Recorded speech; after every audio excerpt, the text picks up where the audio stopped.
This is the Highline RGB strip at 30 LEDs per meter. Now this is available in IP00, non-waterproof, and in IP65 with a splash-proof protection. It's powered by the SMD 5050 LED chip. It's a 24-volt strip and cutting points are every 168 millimeters with a 10 millimeter with a PCB. You're able to have 30 LEDs per meter.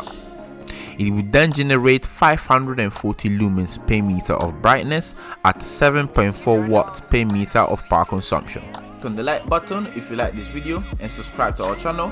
If you want more information, you can visit our website highlighting.co.uk and follow us on our Twitter and Instagram page to remain up to date with latest news. Thank you very much for watching and see you next time.